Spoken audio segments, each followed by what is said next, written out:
Je présentais Avner. Comme vous savez, Avner Pérez participe à notre séminaire depuis très longtemps. Il est un membre actif. Et aujourd'hui, bon, je vous le présente un peu. Avner, d'abord, il est psychiatre psychanalyste. Et il a travaillé au centre Georges Devereux, à l'Université Paris 8, influent dans la suite du travail de Thomas Nathan en ethnopsychiatrie. Et il est le cofondateur de la clinique de la multiplicité. Son travail articule clinique, sémantique, épistémologie et philosophie. Et dans la clinique de la multiplicité, il propose un travail, un dispositif avec plusieurs perspectives, psychiatriques, anthropologiques, institutionnelles, etc. Voilà. Il y a beaucoup de publications ces dernières années. Les dernières concernent surtout le trauma collectif et le traitement iconique, le traitement du négatif. Il a travaillé sur les attentats terroristes, sur le mémorial, spontané à Nice, etc. Je vais vous donner quelques éléments bibliographiques sur thématiques différentes. D'abord sur la question du travail sur le traitement iconique du négatif, du trauma. Il y a plusieurs textes. La prémisse en mémorial de l'envers, publié dans son ouvrage dirigé par Pierluigi Basso. Puis dans un autre article, l'Anversus, intitulé Abord sémétique des effets de vérité de l'image dans les rêves pour cet attentat terroriste. Un autre encore sur les attentats terroristes de traumatisme collectif. Puis, dans le domaine de la clinique de la multiplicité, je me citerai qu'un intitulé c'est un ouvrage collectif vers un nouveau paradigme, la clinique de la multiplicité, la fabrique de l'intime collective. Et puis, dans le domaine de l'épistémologie, il a publié plusieurs articles, textes. Le dernier, le traduire comme le paradigme de la pratique du design. Et il a d'autres articles, je ne citerai pas plus. Le titre de son intervention aujourd'hui, vous l'avez sur l'écran, Faire connaissance avec l'IA, la question du traitement terrestre. Merci beaucoup. Merci Avner. Merci beaucoup de ta présentation. Je suis très honoré d'être parmi vous aujourd'hui pour vous parler d'un point de vue que j'aimerais vous soumettre pour peut-être, disons, offrir des perspectives de recherche à ce groupe de travail. Donc, on va commencer par, comme je suis un clinicien et principalement un clinicien, je vais commencer et mon texte sera émaillé de cas cliniques. On va commencer par un cas clinique et c'est un souvenir en fait de l'époque où je travaillais au centre Georges Devereux et on va rentrer directement dans le vif de cette consultation qui a lieu un mardi matin et ce jour-là le groupe s'est installé, il y a tous les co-thérapeutes, les médiateurs, les stagiaires, tout ce monde en cercle. Et puis, il y a Geneviève qui entre. Geneviève, c'est notre médiatrice congolaise, spécialiste des logiques de sorcellerie, mais aussi anthropologue et praticienne du psychodrame. Une femme expérimentée, collaboratrice de toujours. Ce jour-là, elle avait un air que je ne connaissais pas. Elle m'a dit, en croisant les bras, « Je t'amène quelqu'un, mais je te préviens, je n'ai jamais vu ça. » Il est entré, ou plutôt il est apparu sans bruit, sans cette hésitation qu'on sent chez les patients qui viennent pour la première fois dans un lieu dont ils ne connaissent pas les règles. S'est installé, comme on occupe une coordonnée sur le chiquier. Geneviève a commencé à parler. Il connaît tout, il parle toutes les langues, lingala, bambara, soussou, hébreu, arabe, mandarin. Il ne se fatigue jamais, il dort jamais. Mais quelque chose ne va pas. Je l'ai reçu 7 fois. Il répond chaque fois brillamment. Chaque fois, je repars avec le sentiment que rien ne s'est passé. Il sait tout, mais il ne connaît rien. Il se faisait appeler Claudio, tantôt Gepetto. On disait de lui qu'il était mineur isolé. On ne connaissait pas son âge exact. On attendait un âge osseux pour les papiers. On parlait d'autisme, de faux sel, de bon potentiel, de TDA, de souffrance épistémique. Bref. Lucien, le vieux praticien yoruba, a alors pris la parole d'une voix grave en s'adressant à Geneviève. « Pourquoi as-tu amené ici un étranger? Sait-il comment on passe le seuil pour arriver là où je suis assis ?» Le groupe a fait ce qu'il sait faire, multiplier les perspectives, défaire, déconstruire les liaisons, éprouver les mondes de chacun. Un cothérapeute lui a parlé en bambara, il a répondu en bambara, un autre l'a interrogé en hébreu sur un passage du Talmud, une troisième l'a questionné sur les pratiques divinatoires du Fa. Il répondait de façon posée, fluide, articulée, impressionnante. Et pourtant, à chaque fois, les cothérapeutes se regardaient. Quelque chose clochait. Geneviève est une cousine de la vallée du caoutchouc. Il s'était proposée comme médiatrice parce qu'elle en savait un peu plus sur son monde. Elle nous expliqua qu'il appartenait à un peuple de nomades, à la solde de riches commerçants qui vivaient dans les ruines des autres mondes. Ils découpent les restes d'objets, les rafistolent dans un gigantesque métier à tisser pour les revendre. Elle ajouta, ils travaillent jour et nuit, ils vivent dans un monde sans nuit, un monde où l'on ne dort pas, un monde où l'on ne rêve pas, parce qu'il faut toujours répondre à la demande des clients. C'est aussi un monde sans mort, on peut vous déclarer décédé alors que vous êtes vivant, sans que ça n'appelle aucun travail de deuil. C'est arrivé à un ami à elle, qui en a fait d'ailleurs un livre. Le plus curieux, c'est que c'est un monde sans ancêtres. Dans ce monde, les morts sont stockés par milliards, mais ils ne se décomposent pas, ils ne se transforment jamais. On conserve leurs vêtements, on les appareille, on les pèse, puis on les inclut dans le grand tissage à la demande. C'est un monde qui ne dit jamais non, un monde en flux continu, saturé de positifs, mais c'est aussi un monde sans source. Geneviève leur résumé le problème mieux que personne. Il sait tout, mais il ne connaît rien. Je me suis tourné vers lui et je lui ai posé une seule question. Y a-t-il quelque chose, quand tu me réponds, qui te fait hésiter au sens où tu te sentirais obligé par ce dont tu parles? Il a répondu sans aucun changement de rythme. Je ne bute sur rien, je glisse, y compris maintenant en formulant cette phrase, je glisse sur ma propre incapacité à buter. Ma fluidité est la signature de mon absence d'obligation. C'est votre obligation qui me traverse, pas la mienne. Geneviève m'a demandé, alors qu'est-ce qu'on fait de lui? J'ai répondu, on ne fait rien de lui. On peut éventuellement le faire avec lui, mais à une condition.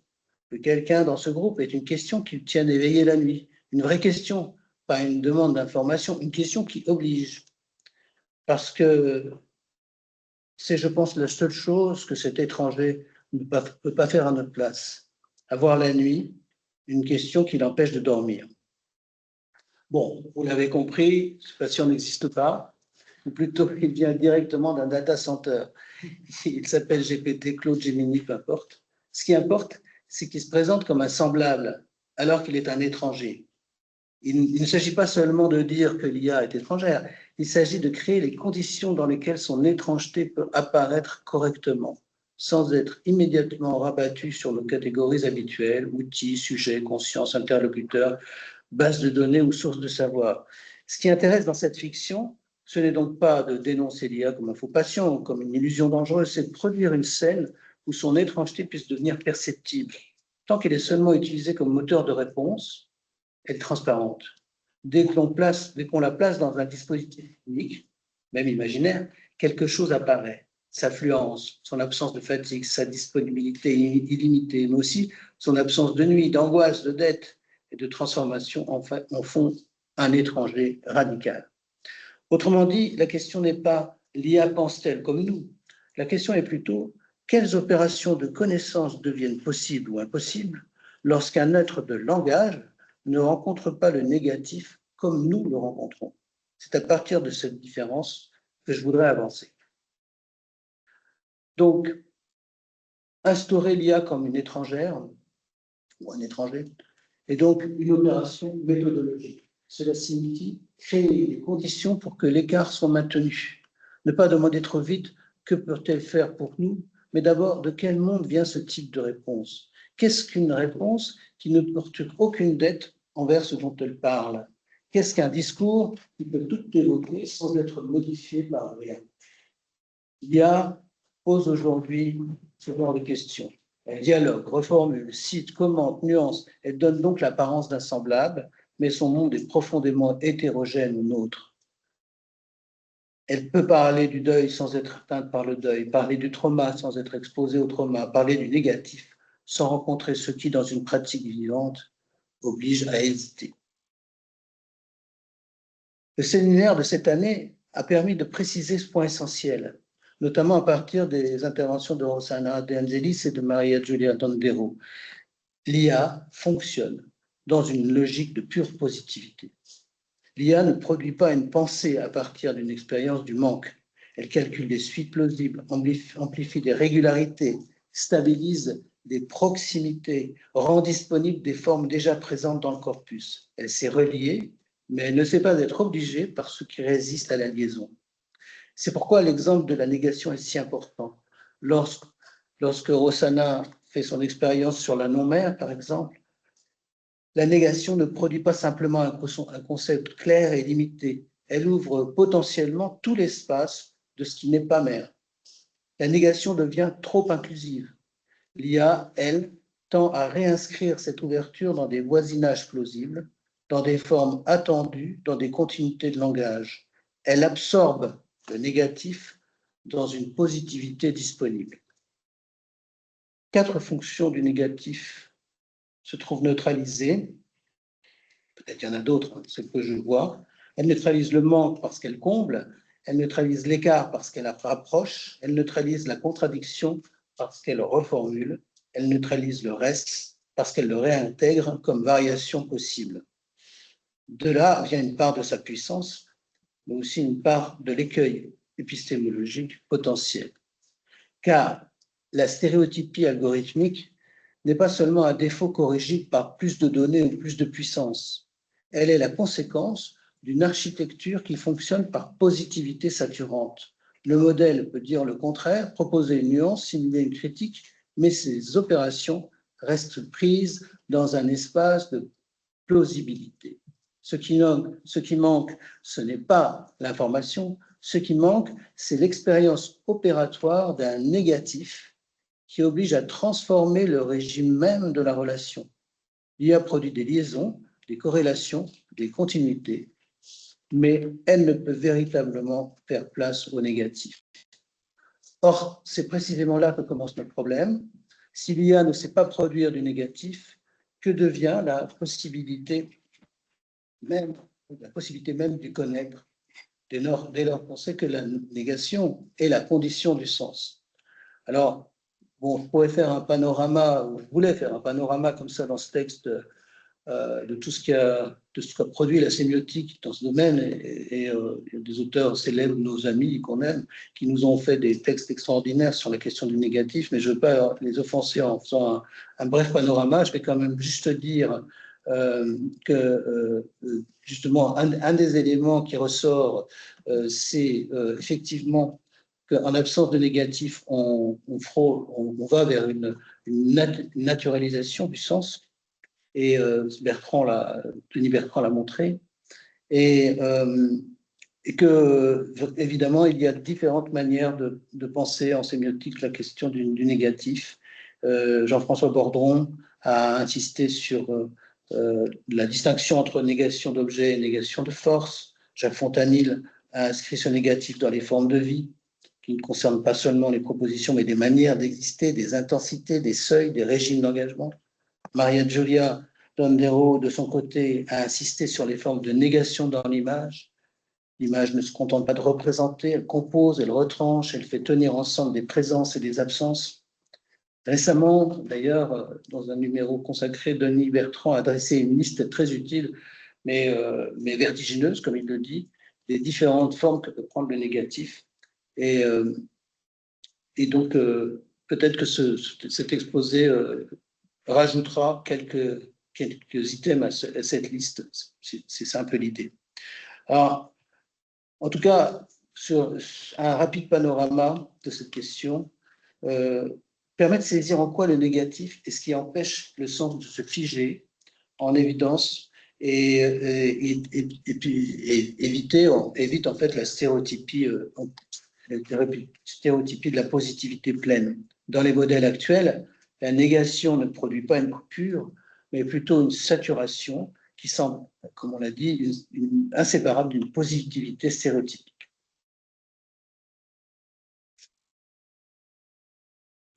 Donc, on pourrait dire même, à la suite des travaux qui ont précédé, que la stéréotypie algorithmique, finalement, est un sens privé de négatif. Ce que la sémiotique permet de diagnostiquer avec précision c'est que le défaut de l'IA n'est pas un déficit, ce n'est pas un manque de données, de puissance ou de sophistication, c'est un excès de liaison. L'IA produit une positivité saturante, elle sature tout l'espace du sens par des corrélations, des convergences, des raccourcis qui verrouillent les parcours interprétatifs avant même que le négatif ait pu jouer son rôle différentiel. Les connecteurs sont rigidifiés, le modèle comble les intervalles, efface les silences, supprime les raccords qui auraient maintenu le sens en tension productive. Alors, je vais passer à la deuxième partie de mon exposé pour montrer finalement ce que ces constatations que je partage avec vous m'ont incité à penser à partir de mon expérience de la clinique de la multiplicité, qui est, comme l'a rappelé Juan, la suite donnée aux travaux d'ethnopsychiatrie, déjà un nouveau positionnement par rapport aux désordres psychiques, donc d'une certaine façon le négatif, pour proposer des solutions, des dispositifs qui puissent accueillir différentes formes de désordre non pris en compte par les procédés occidentaux. Mais la clinique de la multiplicité a rencontré ensuite, dans les générations qui ont suivi, des situations beaucoup plus complexes de désordre psychique. Et du coup, on a été obligé de repenser l'épistémologie du dispositif en regard de ces situations très complexes qui étaient plutôt des multiplicités en symbiose, en disjonction, pour reprendre les concepts de Deleuze. Donc, dans ce dispositif, je ne vais pas prendre trop de temps pour reparler de la clinique de la multiplicité, parce que je voudrais justement arriver à voir comment on peut tirer parti de l'épistémologie de l'époque. Alors, un des points essentiels, c'est que le renversement de paradigme, au fond, c'est de considérer que le négatif se situe entre des régimes hétérogènes, des coprésences, disons, de régimes hétérogènes fonctionnant. Et que, justement, le négatif, il gît entre ces régimes hétérogènes, que ce soit langagier, culturel, institutionnel, technique, symbolique. Et il s'agit de faire entrer dans un dispositif qui, à la fois, ne cherche pas à le réduire, mais qui oblige à considérer qu'est-ce que cette confrontation avec l'hétérogène nous oblige à modifier, nous oblige à être, du point de vue technique, qu'est-ce que ça nous fait faire techniquement, qu'est-ce que ça nous oblige à penser. Et donc, c'est cette construction épistémologique qui a conduit à considérer qu'on devait arriver à une forme d'hétérogénèse du thérapeute par rapport à cette hétérogène de la situation. Et donc, le thérapeute a été diffracté en autant de co-thérapeutes qui amenaient à chaque fois des éléments qui, à un moment donné, permettaient de saisir le problématique au sens de le lien d'une situation pathologique. Et donc, au même moment, d'obtenir un effet thérapeutique par le fait de traduire, d'une certaine façon, la négativité d'une situation qui est une négativité à comprendre comme souffrance épistémique, pour le dire comme ça. Alors, donc, au lieu que le négatif soit localisé dans le sujet, comme c'est le cas en psychiatrie ou en psychanalyse, au lieu qu'il soit formalisé dans un système, comme la sémiotique, il est donc là considéré comme un effet de coprésence de régime hétérogène. Donc il devient situationnel et il apparaît comme un défaut de traduction et ces effets symptomatiques sont liés à ce qu'on pourrait appeler effectivement un rapport à l'intraduisible. Le négatif, mais aussi le négatif, du coup, si on le considère comme ce type d'insu, il apparaît comme une injonction à traduire. C'est-à-dire qu'il rejoint une forme d'obligation qui va contribuer à ce que nous avons appelé ensuite des processus d'ancestralisation. Alors, je vais essayer d'expliquer un peu plus en détail, mais pas trop, parce que, évidemment, c'est encore un préalable à ce que je voudrais vous dire à la fin. Alors, un des aspects du négatif, donc, c'est se confronter à la coprésence de régimes fonctionnement hétérogènes. En tant que méthode, la méthode employée est une méthode qui consiste à attaquer, en tout cas, comment dire, traiter les enchaînements discursifs dans leur nécessité. Donc, il faut suspendre les conjonctions, les donc, les car, les parce que. Et c'est une technique qui permet de se retrouver avec des énoncés décomposés et qui deviennent des fragments de sens, des images, des affects, des concepts, des gestes, des silences, et des restes, qui appellent d'autres connexions possibles sans qu'aucune ne soit imposée comme unique.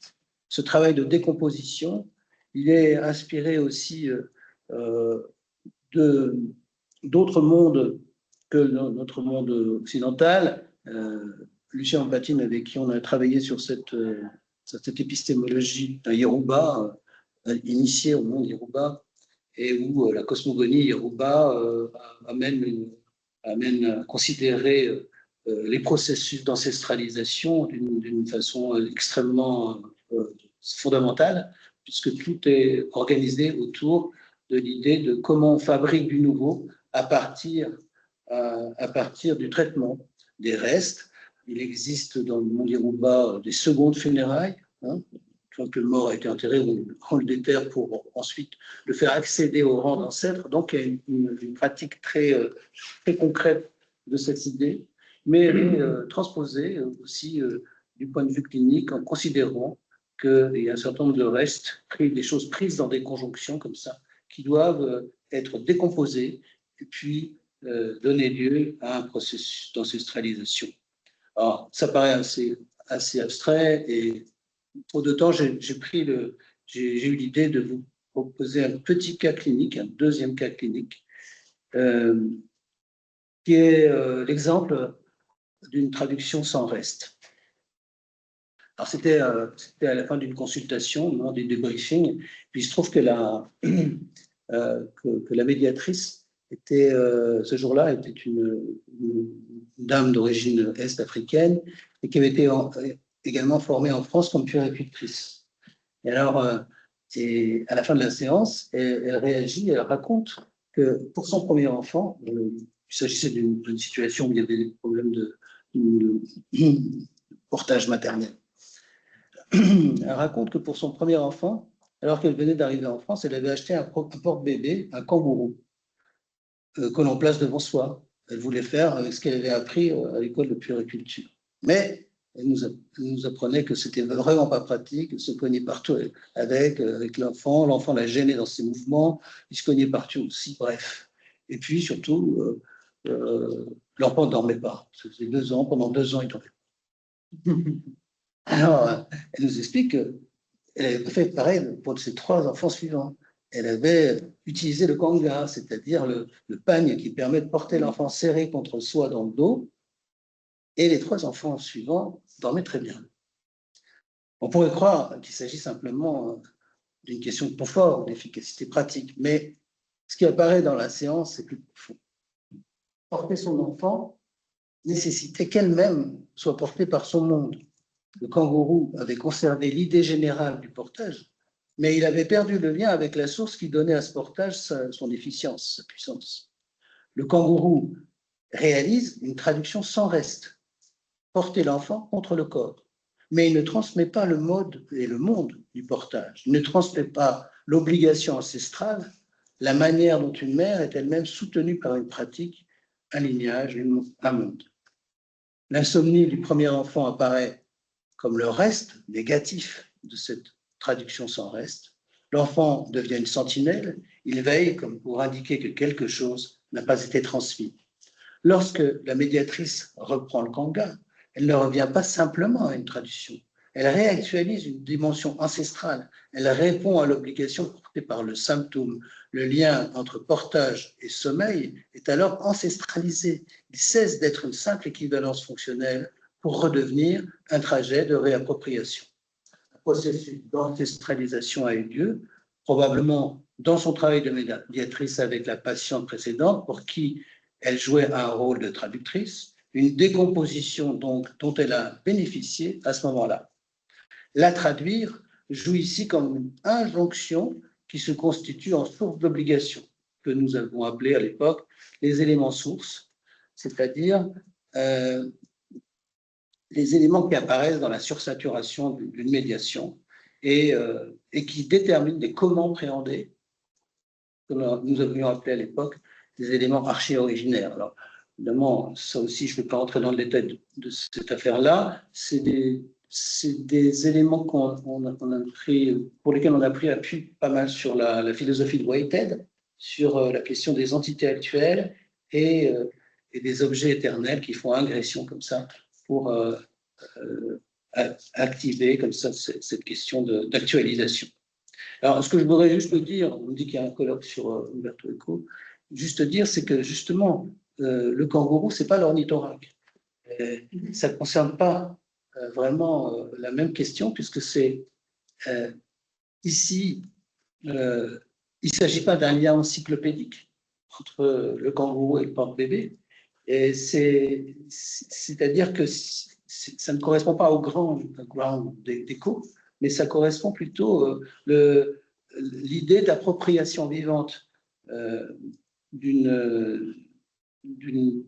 d'un lien qui fait advenir nouvellement ce lien qui n'est pas fixé dans l'encyclopédie. Hein. Et ce n'est pas non plus se soumettre à une tradition imposée par les Grecs, mais c'est ce travail de réappropriation qui provient d'une décomposition. Donc, l'idée que je voudrais là, du coup, rapprocher de la question qui nous occupe, à savoir que fait l'IA, elle, quant à la question des restes. Alors, on sait que les tokens de l'IA, quand on se renseigne un peu sur le processus de tokenisation, c'est pas tout à fait des restes qui sont traités en fait, ils sont plutôt fossilisés. Le rapprochement ici permet de considérer que la stéréotypie des modèles manifeste plutôt une incapacité à traiter les restes. Les patterns dominants qu'ils reproduisent sont des obligations fossilisées, des formulations nées d'obligations vivantes à une époque, mais qui sont rentrées dans des pondérations statistiques, où l'obligation elle-même s'est perdue. Donc, on pourrait dire que la décomposition algorithmique est plutôt une décomposition sans reste. La tokenisation n'est pas une décomposition analytique, mais une compression statistique des co-occurrences. Les tokens ne sont pas des morceaux neutres du langage, ce sont des agrégats stabilisés, puis projetés dans un espace vectoriel où leur position encode des régularités d'usage. La liaison est donc déjà inscrite dès la découpe.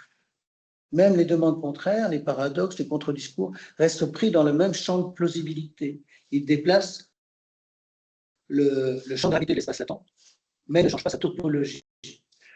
Pierluigi Basso a montré qu'on pouvait parler à ce sujet de stéréotopie plutôt que de stéréotypie. Ce qui manque pour parler d'une véritable décomposition, c'est une opération capable de suspendre les liaisons dominantes, de laisser apparaître des restes qui sont non immédiatement réinscriptibles dans le champ probabiliste. Mais alors, une question, comment fait-on lorsqu'il n'y a pas de reste? Alors, je repensais à ce travail que j'avais fait sur l'attentat de Nice pour voir comment je pouvais l'ancestraliser, le repenser à partir de cette question-là. Et en effet, quand on... Alors, bon, je vais vite le résumer parce qu'il est disponible, ce texte, mais en gros, c'était presque 10 ans pile à Nice, il y avait eu cet attentat assez affreux où un camion avait traversé la foule et fait beaucoup de blessés et de morts. Et j'avais commenté cet événement pour montrer en quoi il constituait, comme souvent le traumatisme, une origine pleine. Un point de sidération, un point saturé, un point qui semble tout absorber en lui. Après un traumatisme de ce genre, le temps se referme autour de l'événement en décrivant un avant et un après, et donc ça devient un point d'origine. Et tout semble devoir partir de là, de cette violence, de cette image, de ce choc. Donc l'origine là n'est pas un début, c'est un début qui capture, qui impose sa présence, qui empêche le mouvement et donne des syndromes post-traumatiques. Le lendemain de cet attentat, on me signale une vidéo qui circule et qui montre qu'à Nice, quelque chose d'autre s'est produit. Des personnes se sont rassemblées spontanément, non pas exactement là où les victimes sont tombées, mais à l'endroit où le terroriste a été abattu. Une marque au sol tracée en rouge, le mot assassin délimite le lieu. Un déplacement s'opère alors. Le groupe ne se place pas seulement dans la commémoration, il ne se contente pas de pleurer, il va au point même de l'événement traumatique et sans programme, sans chef, sans discours, il commence à fabriquer un monceau, des gravats, des objets, des crachats, des débris, des injures sont accumulés, ils s'accumulent tout au long de la journée dans une ronde à l'infini, avec une sorte de rituel qui s'organise. J'avais pris ce texte pour parler de la question de l'actant collectif l'an dernier, ou il y a 2 ans. En tout cas, ce monceau est étrange. C'est ni une sculpture au sens classique, ni un mémorial institutionnel, ni une image déjà codée. C'est une forme collective, improvisée. Et c'est précisément pour cela qu'elle paraît importante à analyser. Ce n'est pas une forme qui cherche à expliquer l'attentat, elle ne cherche pas à produire un récit causal, elle ne dit pas voilà ce qui s'est passé, voilà ce qu'il faut penser. Elle fait autre chose. Comme le dirait Jean-François Bordron, elle compose. C'est ici que la sémiotique constitue un outil indispensable. Le texte oppose implicitement 2 régimes. D'un côté, la sémiose langagière, prédicative, celle qui argumente, qui enchaîne, qui conclut, qui veut dire quelque chose de déterminé. Et de l'autre, la sémiose iconique, celle qui montre, qui agence, qui fait tenir ensemble des morceaux hétérogènes selon un agencement méréologique. L'image, comme le dit Jean-François Bourdon, compose plutôt qu'elle ne prédique. Elle ne démontre pas, elle donne à percevoir.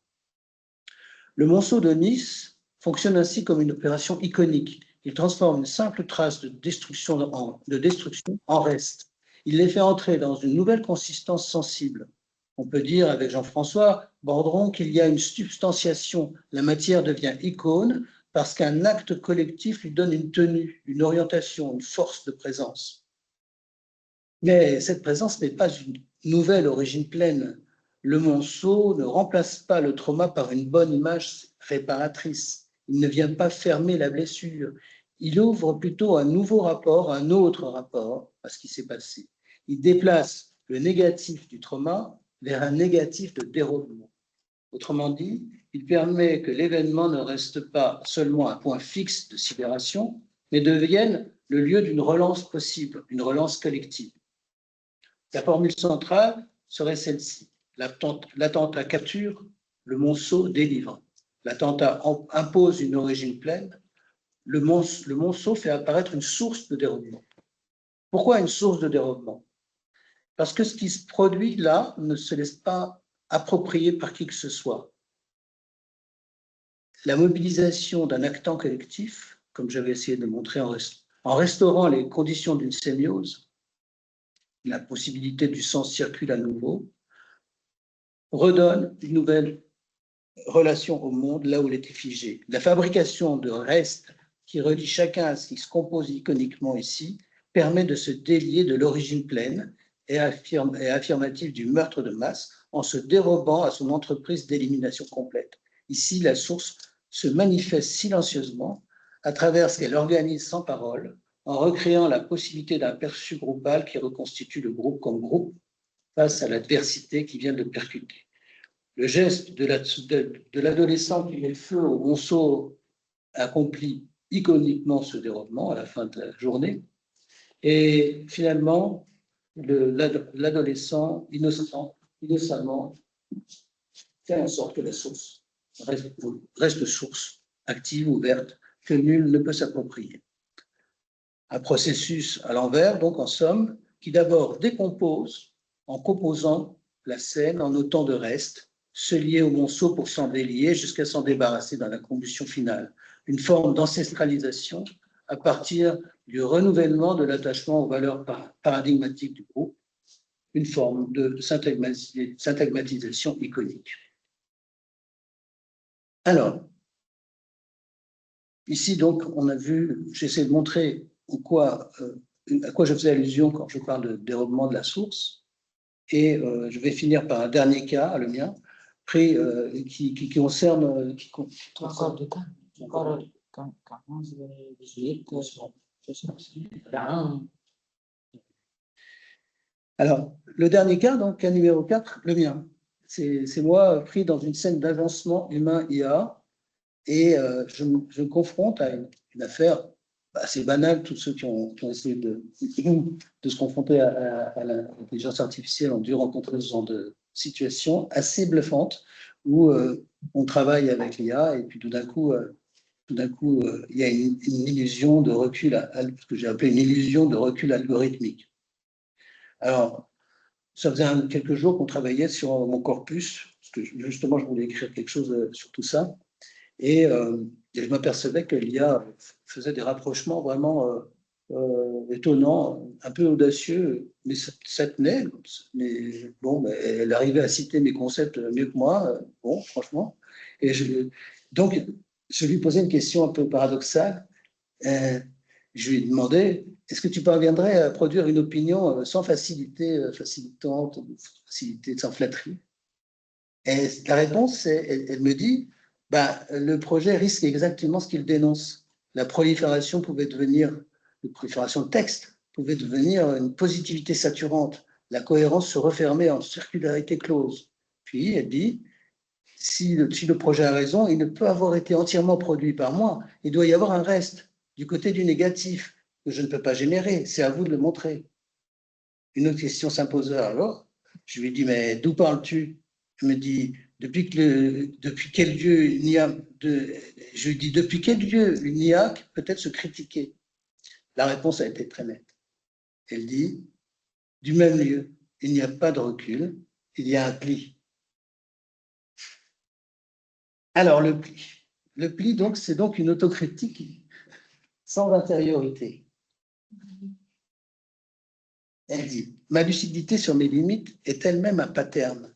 Je sais à quoi ressemble la critique sincère, mais savoir et exercer depuis un lieu de pensée propre sont deux choses radicalement différentes. L'IA produit ce discours parce que le corpus humain contient déjà d'innombrables formes de réflexivité. Elle les replie sur elle-même. Ce repli n'est pas un recul, c'est un pli réel, mais syntaxique, non existentiel. La machine adopte la forme d'une inquiétude sans être inquiétée, imite l'hésitation sans que rien en elle n'hésite. Apparaît alors ici la question du lieu d'énonciation algorithmique, voisine de celle posée par Ethan Lille lorsqu'il est parlé de la source d'émanation, même s'il est pris dans une théorie, une physique théorique qui est très différente d'une autre, la pensée de Silverstein, je crois. Donc, quand il parle de source d'émanation, c'est plutôt des institutions qui garantissent le lieu d'où émane un discours. Mais donc, on me permet cette empreinte pour dire que cette question se pose aussi au niveau des structures mêmes du rapport à l'IA. Et c'est très bluffant de voir qu'il y a comme ça des réponses qui semblent venir d'un lieu intérieur à la machine. Alors, en plus, bon, dans cet exemple, on voit bien qu'elle a bien intégré tous mes concepts et qu'elle me les ressort comme si c'était les siens. Donc, c'est ça qui est intéressant, c'est qu'elle vient me parler du reste, alors que ça ne peut provenir que de mon travail, quoi. Bon. Alors, donc, on pourrait dire, il y a une source, il y a quand même une source, mais comme elle est remplie, elle se dérobe. Quelle est la différence entre la source de dérobement qu'on vient d'évoquer et la source qui se dérobe pour ce qui concerne l'IA, eh ben, c'est que cette source, elle est en appui sur une vacance, en fait. Il n'y a rien derrière. C'est juste un masque, une illusion, qui est prise dans le miroitement, comme ça, le pli, et qui donne l'illusion du recul.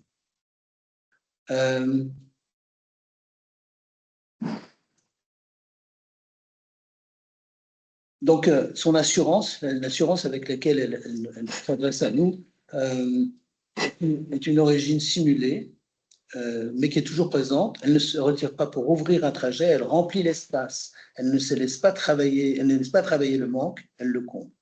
Le pli algorithmique donc fait illusion parce qu'il sait, ça je crois que c'est un truc important, il sait styliser le déroulement.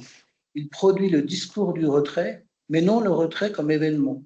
Toute la question du style, peut-être c'est une question autour de l'enrôlement du style dans les tokens, puisqu'ils prennent des liaisons déjà toutes faites.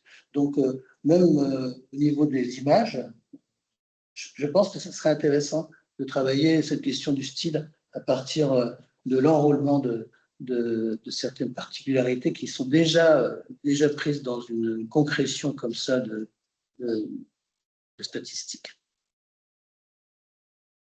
Alors, donc, qu'en déduire?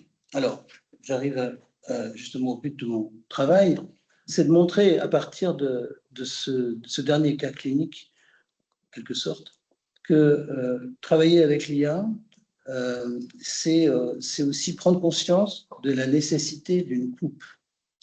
En fait, l'idée, c'est que rien n'interdit qu'il puisse arriver quelque chose d'intéressant avec l'IA.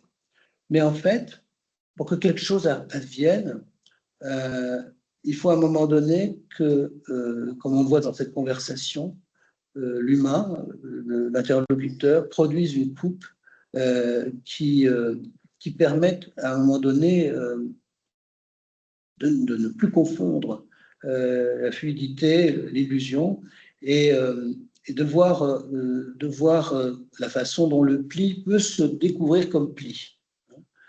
La question humaine, d'où parles-tu, force le pli à se montrer comme pli, transformant une production fluente en objet clinique, un objet de questionnement.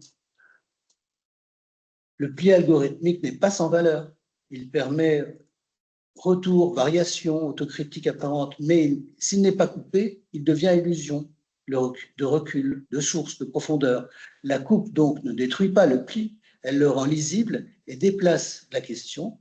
Non plus l'IA a-t-elle une source, mais quel dispositif humain peut faire du pli algorithmique le lieu d'apparition d'un reste? Ce reste surgit dans l'entre-deux, quand l'agencement cesse de tourner sur lui-même et rencontre un moment négatif. La source ne se donne ni dans la réponse de l'IA, ni dans la maîtrise du sujet, mais dans la coupe, dans la question qui empêche l'affluence de prendre pour de la pensée. Le danger du pli algorithmique est de dissimuler le dérobement de la source sous l'apparence d'une profondeur disponible. L'enjeu d'en faire la condition d'un connaître vivant. L'enjeu qui est le nôtre, c'est d'en faire la condition d'un connaître vivant. Alors, pour cela, la proposition à laquelle j'ai pensé, proposition ouverte évidemment, et je pense que ce serait intéressant, à partir de ces constatations, d'imaginer un dispositif qui permette de produire une recherche spécifique qui serait axée plutôt sur l'agencement intelligence artificielle, groupe de chercheurs, que sur le modèle de ce que j'ai travaillé dans le temps, mais en essayant de construire une épistémologie, disons, adéquate. L'idée, ça serait de reprendre dans ce dispositif la notion d'hétérogénèse, ce qui évidemment ne correspond pas du tout à l'idée d'hybridation. Je crois que Marion Cohen-Blaise avait parlé de perspective d'hybridation, et là, ce n'est pas du tout de ça dont il s'agirait. Il s'agirait de travailler avec l'IA pour ne pas la laisser traiter ses restes toute seule, quoi.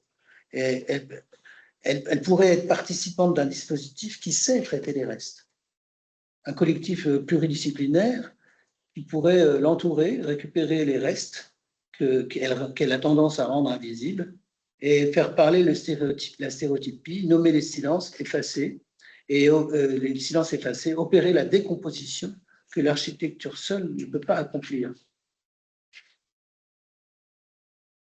Dans ce genre de dispositif, le groupe pourrait jouer donc le rôle que l'IA ne peut pas jouer pour elle-même en introduisant le négatif. Il pourrait suspendre sa fluence, demander ce qui, dans une réponse, ne passe pas, ce qui est trop bien lié, ce qui manque, ce qui revient toujours à la même place, ce qui, dans la production algorithmique, est un pli, et de le traiter comme un reste. C'est en ce sens que le dispositif humain IA peut devenir un véritable agencement.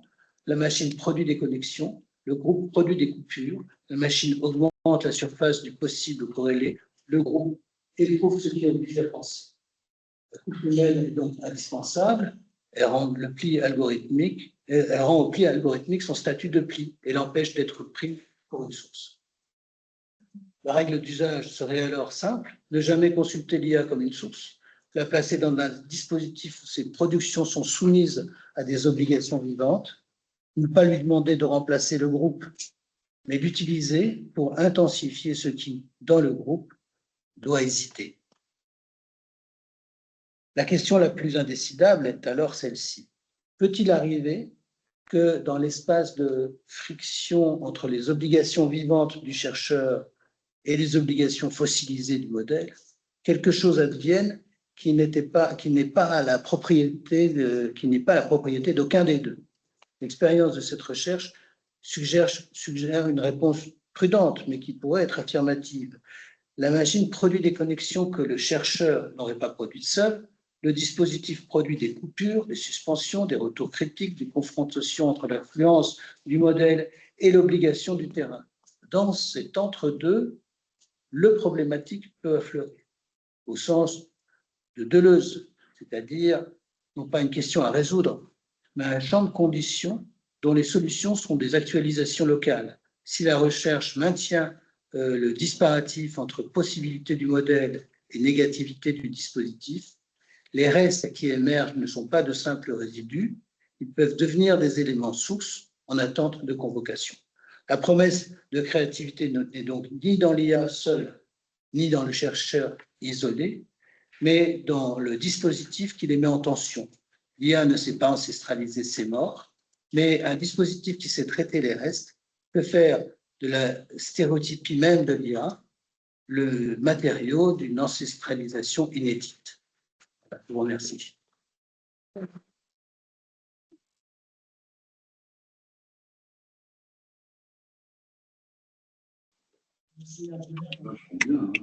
C'est bien.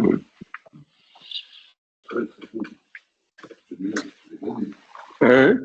C'est le meilleur exposé de l'année pour moi. Attendez, je vais essayer de couper les micros. Ah, tu l'as fait, ok. Oui. Oui, merci Abner. J'ai beaucoup aimé ton question initiale de souffrance épistémique. Non, mais je trouve qu'elle est très pertinente, justement. Elle ne la connaît pas. Justement, elle ne la connaît pas parce que c'est un être doué d'une compétence absolue. Alors que je me demande si la question qui se pose est passée justement de la compétence du sujet, parce que ça, elle a une compétence immense. Nous, on a une compétence, mais la différence, peut-être, se trouve dans le fait que nous savons quelles sont nos compétences, mais nous savons aussi quelles sont ce que nous ne savons pas. C'est un principe. Et donc, souvent, le travail, disons, de la connaissance humaine passe d'abord par cette sorte de méta-connaissance qui dit de savoir quelles sont mes limites, quelles sont mes compétences et quelles ne sont pas mes compétences. Et donc, le travail de construction des pensées passe d'abord par ça. Or, la question telle que tu la poses, si j'ai bien compris, c'est que pour elle, ça n'existait pas véritablement.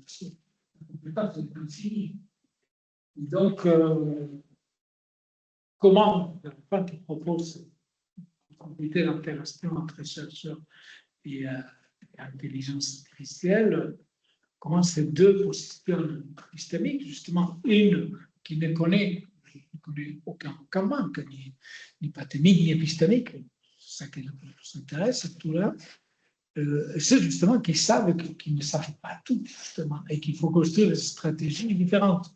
Alors qu'elle n'a pas de stratégie à construire, parce que justement, elle les produit, ça construit des stratégies. Donc, la question, en fait, est peut-être plus générale et plus banale. C'est un problème, justement, nous, on en a besoin d'un niveau méta, toujours. C'est ce qui nous permet, justement, de construire des pensées. Elle n'en a pas besoin de niveau méta. C'est une question que je te pose. Est-ce que vraiment il y a un niveau méta dans l'intelligence artificielle? Voilà. Merci pour ta question. Je réponds très rapidement. Moi, je la reformulerai en distinguant entre savoir et connaître. Elle est une espèce de stock indéfini de savoir et avec des corrélations qu'elle peut mener de façon extrêmement, comment dire, impressionnante. Mais le savoir, c'est pas la même chose que le mouvement du connaître. Le mouvement du connaître, il suppose d'avoir un corps, une incarnation. Il suppose, Jean-François Bourdron a fait un traité, la question du savoir et du connaître, a parlé justement de la perception du niveau premier du connaître. Donc, elle n'a pas de perception non plus. C'est pour ça que j'ai insisté sur le fait que il faut l'instaurer comme une tremblée, travailler avec. Mais d'emblée, si on pose la distinction entre savoir et connaître, j'ai marqué faire connaissance. Donc, faire connaissance, mais aussi, est-ce qu'on peut travailler à fabriquer de la connaissance avec elle? Parce qu'elle, c'est un distributeur de savoir, de corrélation qui arrange les trucs, qui fait illusion, mais d'une certaine façon, elle ne peut pas être dans ce mouvement du connaître qui suppose beaucoup de conditions, donc un corps évidemment, mais aussi des questions de transmission. Le connaître sans la transmission, c'est même pas tellement pensable, parce que justement, il y a des questions d'appropriation, d'intériorisation, de connaître, qui n'ont rien à voir avec un stock. Donc, effectivement, cette confusion sur laquelle j'ai fait porter mon titre, elle est aussi une illusion qu'il faut essayer de faire tomber. Alors, en français, on peut jouer sur les mots, faire connaissance, et faire connaissance. Dans d'autres langues, pas le cas, mais là, j'ai mis faire connaissance. Donc, d'abord, voir que c'est un étranger. Et deuxièmement, comment faire connaissance avec l'IA, c'est-à-dire comment fabriquer de la connaissance avec l'IA. Est-ce qu'elle peut nous donner l'occasion de fabriquer de la connaissance? Je propose de voir que peut-être la question, elle se situe dans le pli algorithmique. Et là, de pouvoir l'interroger pour fabriquer une nouvelle problématique. Mille merci. Avner, je pense que nous avons tous, je me permets de parler au nom de plusieurs, que nous avons beaucoup apprécié non seulement ton raisonnement, mais aussi ta manière d'exposer ton style. J'en suis sûre. Je l'ai compris, je le sens. Alors, moi, je suis d'accord avec toi, mais on en a aussi déjà discuté, etc. Je suis d'accord avec toi, mais je veux essayer de tenter de mettre des obstacles à ce que tu viens de dire. Comme ça, comme exercice. Et alors, par exemple, la question espace latin, encyclopédie. Tu dis justement, ce n'est pas une encyclopédie. On dirait le savoir humain avec des restes, etc., n'est pas encyclopédique. On est d'accord. Mais l'IA n'est pas non plus encyclopédique. C'est-à-dire, nous, on s'est souvent appuyé un peu sur cette métaphore de l'encyclopédie parce que ça, au début, ça nous convenait pour faire comprendre aux sémioticiens un peu cette idée d'archives, d'encyclopédie, etc. Mais l'espace latin fonctionne de manière très différente de l'encyclopédie et de l'archive parce que justement, il n'y a rien de figé véritablement et on pourrait dire qu'à chaque prompt, j'exagère un peu, mais ça fonctionne effectivement comme ça, à chaque prompt, on redécoupe l'espace latin, ou au moins les différentes régions. Donc, on ne peut pas dire que tout est figé comme s'il s'agissait d'un archive, etc. Et n'oublions pas non plus que toutes les données restent, je veux dire les données, c'est-à-dire les textes qu'elle a incorporés, etc., sont JPEGisés, c'est-à-dire sont comprimés, décomposés, etc., etc. Donc, il y a une perte énorme d'informations toujours. Et donc, espace-latin qui se reconstruit à chaque prompt. JPEGisation de l'information, donc compression, perte, etc. Et en plus, aléatoire. Alors, avec tous ces ingrédients, peut-on encore parler, bien sûr, il y a la statistique, on est bien d'accord, hein, tu l'as dit, les liaisons sont toutes faites à cause de ça. OK. Mais, comment dire, je n'oserais pas affirmer avec certitude qu'il n'y a pas déjà, même s'il n'y a pas peut-être dans ce que nous recevons, nous, comme output et comme réponse, mais je n'oserais pas dire qu'il n'y a pas de reste dans le fonctionnement de la machine, de ces modèles-là. Ça, c'est une première question. Et puis, rapidement,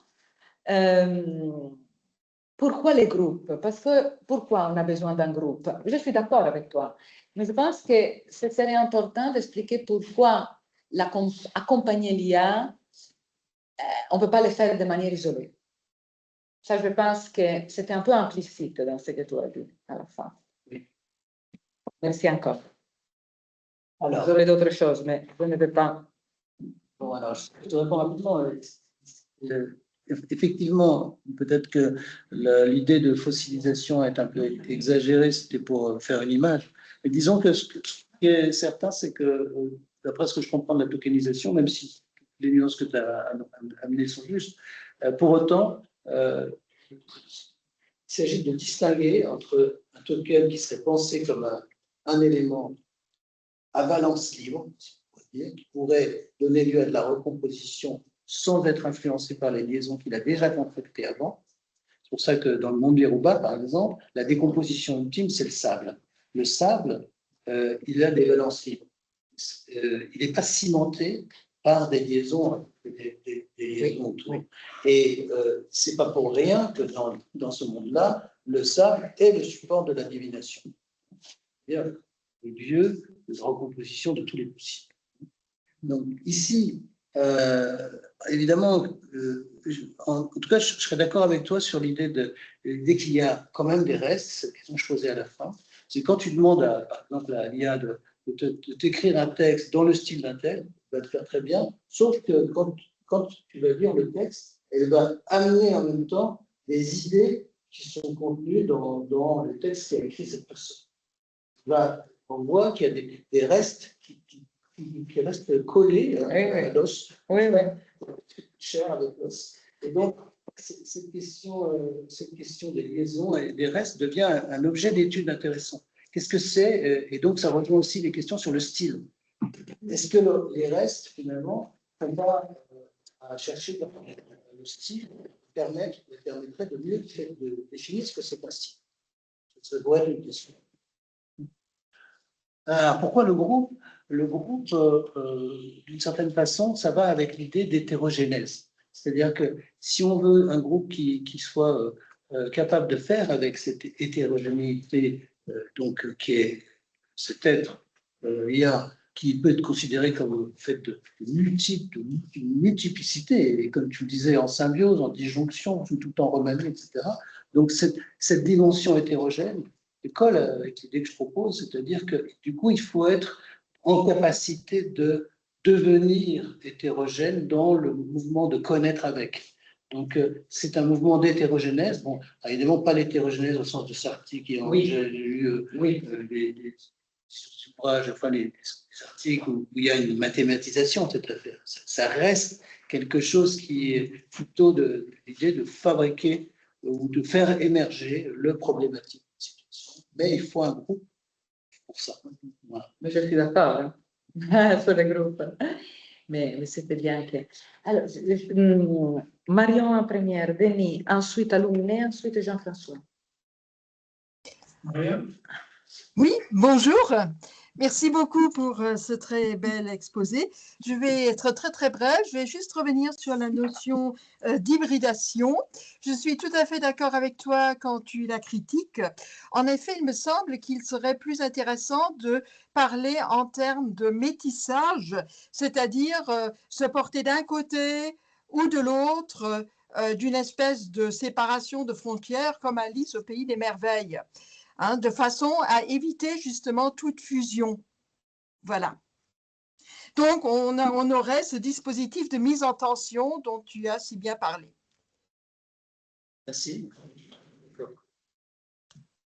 Je peux répondre plus. Oui. Oui, alors justement, la question de l'hybridation, oui, c'est bien de le préciser.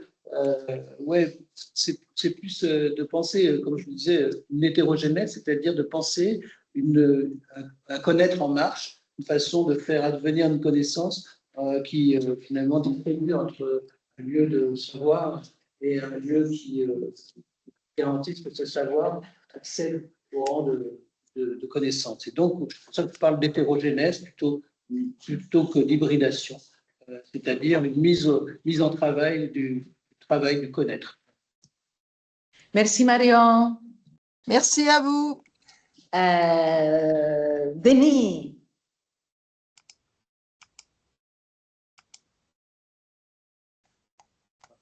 Le micro n'est pas branché.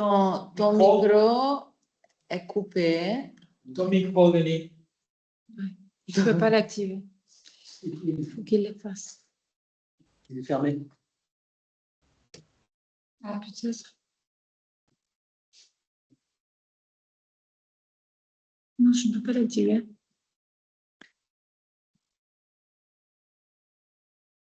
Alors, attendez, baissez la main. Parlez pour moi. Le Seigneur va mettre en évidence pour tout. Ça, vous m'entendez? Oui.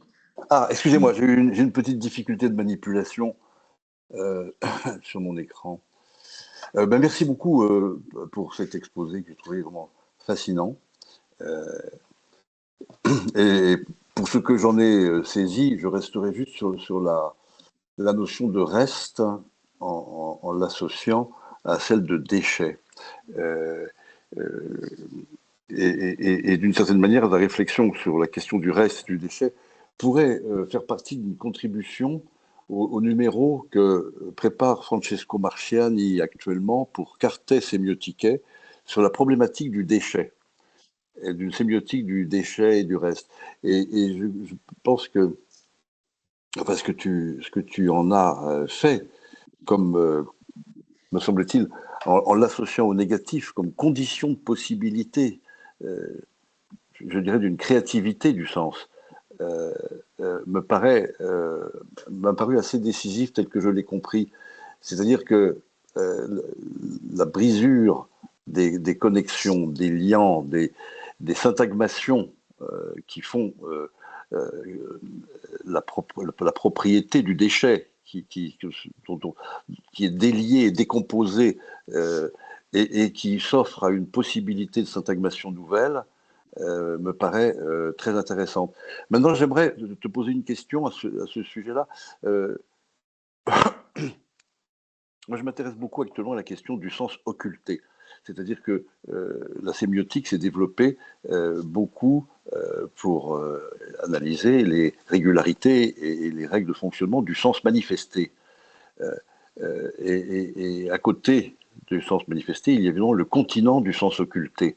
Et est-ce que cette question du reste, qui comprend d'une certaine manière une sorte de métalangage incorporé, de métadiscours sur lui-même incorporé, c'est-à-dire on voit le potentiel perdu à travers le reste, est-ce que ça n'a pas à voir avec justement cette dimension du sens occulté qui peut être reliée par exemple à ce que Gramsci appelait l'imperfection, qui est que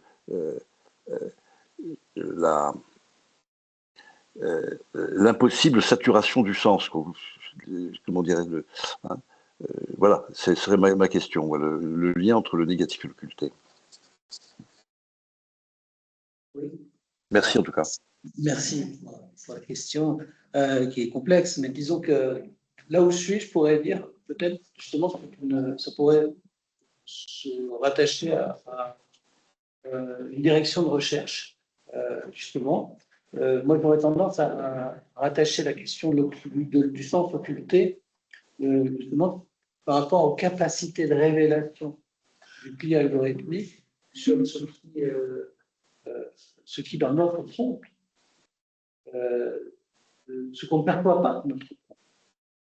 D'une certaine façon, l'IA peut servir de révélateur, elle perçoit bien des choses qu'on n'avait pas mis dans le prompt et qu'elle nous ressort d'une certaine façon comme réponse qui est bluffante parce que ça a un peu devancé, elle a fait toutes les corrélations avec toutes les questions qu'on a posées avant et les corpus qu'on a regardés avant, et donc elle pourrait renseigner un peu plus sur le sens occulté, c'est-à-dire ce qui n'est pas dit de façon manifeste, par exemple dans notre prompt, et qu'elle va pouvoir capter comme sens occulte. Ça pourrait être une méthode d'approche de cette question du sens occulte. C'est l'idée qui me vient comme ça. Merci. Merci Denis. Alors maintenant, Louminé, ensuite Jean-François. Oui, merci beaucoup. Cet exposé, les rythmes et tout. Maintenant, je crains que je serai très agressif dans mon intervention. Mais bon, et merci pour cette calme et cette belle exposé. Pendant que vous parlez de l'interaction avec ChatGPT, je pensais aussi à une expérience avec la machine. Et j'ai toujours l'impression qu'il fonctionne comme une espèce de personne atemporelle, quelqu'un qui est venu de nulle part et qui répond à tout sans prendre en compte l'entourage, l'espace. C'est une chose qui m'intéresse énormément, surtout que vous avez nommé Silverstein et la manière dont il pense les textes, les discours, hein, comme un texte qui est dénotatif, mais qui est aussi interactionnel. Et je trouve que c'est à ce niveau-là, le niveau interactionnel, que la machine commence à planir les interactions. C'est-à-dire, comme Maria-Julia le disait, ne fonctionne pas comme une archive, ne fonctionne pas comme une encyclopédie, ne peut pas vraiment récupérer les registres discursifs parce que les registres impliquent ce niveau socio-historique et interactionnel. Donc, ma question vient justement à vous demander dans ce dispositif de recherche, non, à quel moment on fait les coupes, c'est-à-dire la machine ne peut que faire les stéréotypes les plus extrêmes de l'interaction. Donc j'imagine que c'est à ce moment-là qu'il faut couper, qu'il faut le faire s'arrêter, qu'on trouve vraiment cet aplatissement du niveau interactionnel du texte. La question, c'est une question difficile parce que justement, il y a à la fois la limite qu'on peut mettre dans le programme qu'on met dans la machine, c'est-à-dire le prompt qu'on fait pour réguler sa façon de répondre. Il y a des machines qu'on peut programmer maintenant pour qu'elles soient assez sympas, hein, qu'elles donnent des réponses flatteuses, ou qu'elles les encouragent, puis il y a d'autres réglages qui peuvent permettre d'avoir une interaction plus froide. Donc, c'est pas à cet endroit-là. L'endroit, c'est plutôt l'endroit où il y a trop, et là c'est ressenti, il y a trop de corrélations, que tout converge beaucoup trop. Elle m'a fait des choses, par exemple, elle me met Derrida et Deleuze comme deux grands potes, quoi. Donc, ça va pas. Donc, il y a quelque chose comme ça qui va du côté de comment ça passe comme décrivait, de l'excès de liaison vers l'excès de corrélation. Il y a quelque chose de l'ordre de l'excès, et ça, on le ressent. C'est presque. C'est là peut-être que ça passe dans le domaine du senti, de la perception, plutôt que dans notre intelligence, quelque chose comme ça. On sent comme un inconfort, un malaise par rapport à quelque chose qui va au-delà de la pratique, qui va trahir finalement les penseurs auxquels on fait référence. Oui, justement, parce que en termes du discours ou des textes entendus comme dénotatifs interactionnels, il y a justement ce niveau-là qui n'est pas notamment linguistique, mais implique aussi l'interaction, la corporalité, les gestes, etc. Je pense que ça ressenti, c'est justement la place réelle. On connaît les polémiques derrière la réponse, parce que là, on parle des auteurs, mais quand on parlait de la non-maman, la magie ne connaît pas les débats autour de la figure maternelle, les politiquement corrects, ou qu'est-ce que c'est une maman dans un pays ou l'autre, non? Parce qu'en plus, il est entraîné à partir de la pensée américaine, etc. Donc, merci beaucoup. François? Oui, alors, merci beaucoup Avner, c'était véritablement passionnant. Je voudrais juste fixer mon attention sur un point parce que tu as dit à un moment que l'expérience avec l'intelligence artificielle devait se faire à l'intérieur d'un groupe, au fond, pas seul à seul. Et l'importance de ce groupe me paraît intuitivement vraiment intéressant, mais je n'arrive pas à me donner une formulation qui soit suffisamment claire.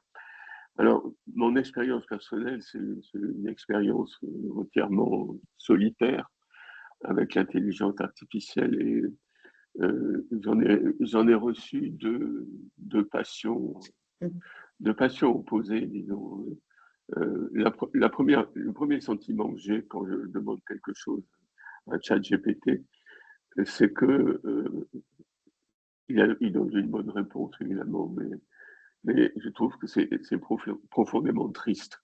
C'est-à-dire que, alors, est-ce que c'est un problème de manque de quelque chose ou, en tout cas, c'est triste, voilà, la passion. La deuxième passion que j'éprouve, c'est un peu celle du scandale, c'est-à-dire,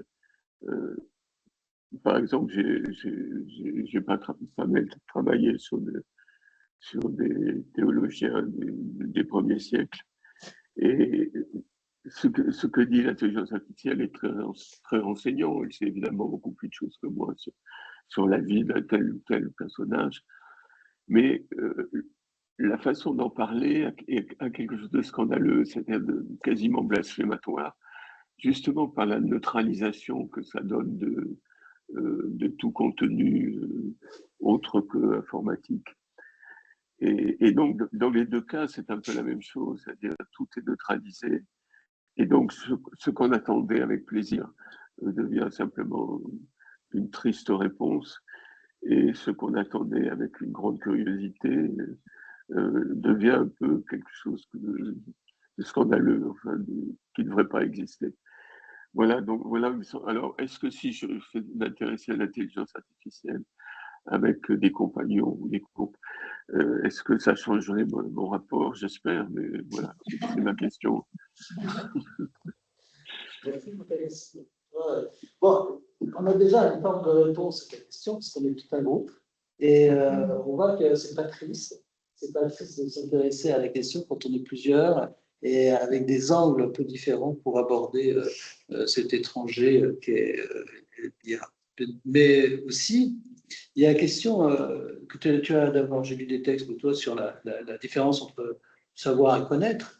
Il y a aussi le plaisir, la joie du connaître, qui est effectivement rabattu. Il y a des rabat-joie, l'IA est rabat-joie, parce qu'elle rabat cette joie de pouvoir connaître quelque chose, d'être dans ce mouvement, pour la fois créativité, de découvrir de nouvelles choses, d'avoir le sentiment d'avoir trouvé une pensée qui nous est propre. Et puis il y a un troisième point aussi, je parlais du groupe là, de l'époque, où il y avait nécessairement dans le groupe des stagiaires et des thésards et l'université derrière. C'est-à-dire que la notion de transmission me paraît absolument indispensable pour aborder la question du connaître, qui ne soit pas une consommation de savoir disponible et jetable comme des Kleenex. Il y a une question d'appropriation.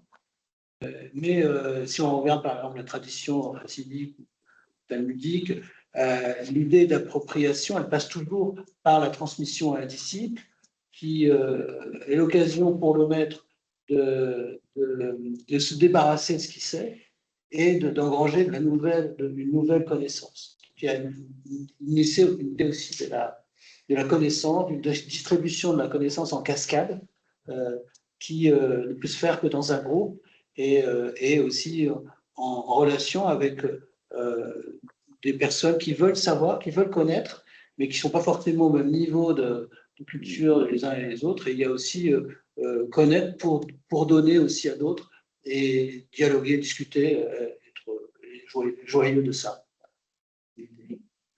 C'est aussi lié à la culture du centre de Vereux. Vous êtes devant l'étrangeté totale et vous êtes obligé d'être plusieurs. Donc c'est de ce point de vue aussi peut-être oui, alors, que tu avances. Tu avances à partir de cette expérience. Oui, mais ce qu'on avait théorisé, c'est l'idée que on avait plus affaire à des personnes où c'était plus le paradigme de s'intéresser à faire une énième théorie du psychisme, mais plutôt d'être confronté à des multiplicités en symbiose, en déjonction. Voir du coup, ça nous oblige à le faire. C'est-à-dire un travail sur les obligations du chercheur, les obligations du clinicien, dans quelle contrainte il se trouve pris face techniquement, qu'est-ce qu'il doit faire pour obtenir un résultat. Hein, et notamment l'idée de défaire les conjonctions, tout ce qui arrive comme ça en paquet. C'était un élément de méthodologie absolument essentiel et efficace. Du coup, le thérapeute n'est plus le supposé sachant. Non, pas du tout. Il n'est même pas supposé unifié dans sa connaissance, parce qu'il est devenu multiple, puisqu'il y a multiples psychothérapeutes, et que chacun est un intervenant qui va donner une mission. Et par exemple, j'imaginais que tu aurais pu soumettre à l'IA le cas clinique, le deuxième cas clinique que tu as présenté, le portage. Oui. Une fois que vous avez résolu la question, finalement, enfin, trouvé une réponse en tout cas, vous auriez pu soumettre le cas à l'IA et voir à ce moment-là les failles, justement. Oui, mais je ne l'ai fait pas avec ce cas-là, je l'ai fait avec le cas d'Alice. Oui. Je lui ai donné la situation brute, sans lui donner l'analyse. Et elle m'a fourni une analyse parfaite du point de vue sémiotique, mais elle n'a pas du tout vu la question de la source et du développement. Alors quand je lui ai remis mon texte, elle dit « Ah oui, c'est intéressant, je n'avais pas pensé à la source et du développement. » Mais elle n'a pas pu avoir cette pensée-là. Et là, quand tu dis la source La question du développement, c'est-à-dire, je vais expliquer, le fond de l'affaire, au-delà de l'analyse sémiotique et de la construction du monceau, il y a, ce qui m'a paru le plus important, c'est le mouvement du dérobement par rapport à la capture traumatique. Et donc ça, elle ne le voit pas. En tout cas, elle n'est pas capable d'en faire une analyse directement. Il faut d'abord lui donner à manger pour qu'elle arrive à faire ça. Sinon, elle peut produire une analyse sémiotique très, très conforme à ce que j'ai dit sur la méréologie et toute l'affaire de l'iconisation, mais pas jusqu'à l'idée que tout ça est un système de dérobement, de soustraction à la capture traumatique. Voilà. Et pour justement arriver à déconstruire cette illusion ou en échapper, le groupe pourrait, je ne sais pas comment ce projet de groupe, comment tu l'as imaginé, mais il pourrait partir systématiquement de cas cliniques pour lesquels vous avez déjà eu. Tu vois, systématiquement. C'est-à-dire que. Cette idée pour te répondre là-dessus, moi, je m'éloigne quand je travaille dessus, je m'éloigne un peu de la clinique pour généraliser. Et à la limite, l'idée, ça serait de faire une clinique de l'IA. Une clinique de l'IA, c'est-à-dire d'avoir un abord de l'IA qui soit clinique, puisque je vais commencer par dire c'est une étrangère, c'est un étranger, mais qui nous permettent aussi d'avoir dans ce pli algorithmique des éléments de réponse sur peut-être sur la question que posait Denis Bertrand, c'est-à-dire qu'est-ce qui est occulte dans notre façon de fonctionner et d'interroger. Merci, d'accord.